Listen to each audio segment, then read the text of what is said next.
I shook my head slowly as I looked down at the patient lying under his white sheets. I could see the sweat coming off of his brow, and I couldn't help but feel a little sorry for the man.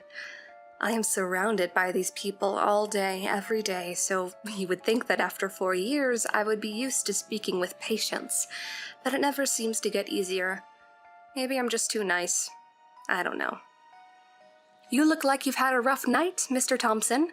Did you get any sleep, or were you up all night? I asked the pale, skinny man. I think I got a few hours, but not too much. I'm feeling awful this morning, and I think there's something wrong. I don't have much of an appetite, and I'm having a hard time remembering things from any farther back than last week or so. You were here last week, I replied. Mr. Thompson, you have been here for a few months now. Do you happen to know why? Any recollection at all? I think I remember a little bit. Something about a car. Something about an accident, maybe. His voice trembled as he spoke. He was able to adjust his head and turn to look at me before speaking again. Am I even close? Was I in an accident? I picked up the clipboard that hung loosely over the foot of his bed. The yellow and white papers were scribbled in what was only barely legible handwriting. Name, Vince Thompson. Age, 47. Easton, Maryland. Mr. Thompson was brought under the fear of his mental stability after attempting to murder his ex-girlfriend, further known as Miss Redding, with his car. At approximately 1:03 a.m., Mr. Thompson and Miss Redding had an argument involving her fidelity. Mr. Thompson, in a fit of what Miss Redding called blind rage, got into his car and attempted to run her over in the front of the residence they shared.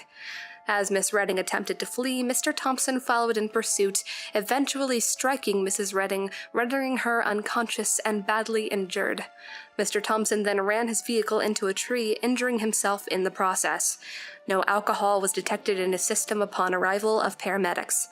Mr. Thompson is kept for treatment of his injuries, followed immediately by psychological evaluation and arrest. So this guy was a murderous nutjob. Great. I see a lot of ugly things here, but that is just part of the scene, I suppose. It's the norm. You could say you were in a type of accident, I said to him, using a napkin from his side table to help him wipe the drool that rolled from his mouth off his cheek. There was a car, and you were in it. There was a wreck, and you were involved. Tell me, is there anything else that comes to mind when you try to remember that night? Anything at all? Maybe things before the accident? He started. I feel like there was a girl. Is that right? Good job, Mr. Thompson. There was, in fact, a girl. Do you remember their name? Oh, God, no, he said. I don't really recall anything like that. Did I know the girl? Is she okay? She is, I replied. She was hurt pretty badly, though. You did a number on her. Seems she is going to be okay, though, from what I can tell. I flipped through the other pages and read over the specifications of Mr. Thompson's injuries. The bastard had made it out all right, besides the bump on the head and a broken leg. I lifted up his sheets to look at the leg, wrapped tightly inside of a plaster cast. Ouch. How's the leg feeling? Any better?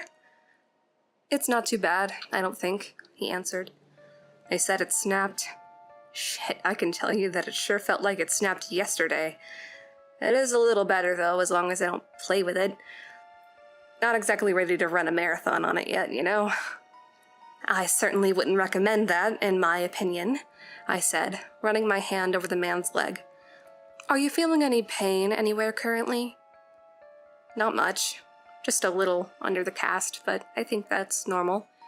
He lifted his head a few inches off of the pillow to look down at his leg. You're not going to ask me to wiggle my toes, are you? That might make me cry, he chuckled. No, I said. Nothing like that. But I did want to give you a little something to ease the pain. Would that be okay? Of course, he replied, as I began to fasten the straps on his bed snug around his arm. Are those really necessary? The sweat started coming from his brow even more now. Just a precaution, we do it for everyone. I pulled the leather-padded straps tighter and tighter. Just relax for me. I could hear his breathing get heavier as I finished his legs. I've changed my mind, he sputtered out rapidly. I don't want my meds. Please don't. I finished yanking the bindings and buckling him down. He struggled harder, but soon realized that it wasn't worth the energy. These restraints were made to hold the strongest of men. I peered around the room to find the clippers used to remove plaster from a patient's appendage. I found them with a large smile and began cutting the cast off of Mr. Thompson. He screamed, but I fixed that little problem with one of his own little hospital socks shoved deep down his throat. Once the cast was off, it only took me one swing to snap the leg that lay flushed and damp from sweat. The noise came from right under my closed fist as I brought it down. The second swing changed its shape and made it cave with the pressure, pushing his foot forward like the leg of an ostrich. Mr. Thompson tried to holler from the pain, but the sock choked back the yells. I shook my head at him more. This will help the pain, Mr. Thompson, I said. This will make all of it stop. I promise. I shot the syringe of cleaning fluid I had brought with me for just the occasion into Mr. Thompson's neck. I could tell I got a vein since he was writhing and trying to put pressure on the entry point after I drew out the needle. I stood there until he was dead.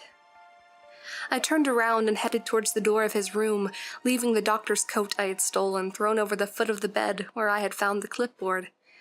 Now back in my standard patient's gown, I started back towards my room. Why I had chosen Mr. Thompson, I don't know. I was just trying to have a little fun, and us here, in the Chattington Institute, we all deserve to die. Every last sick one of us. Amanda Jensen, called out a voice behind me.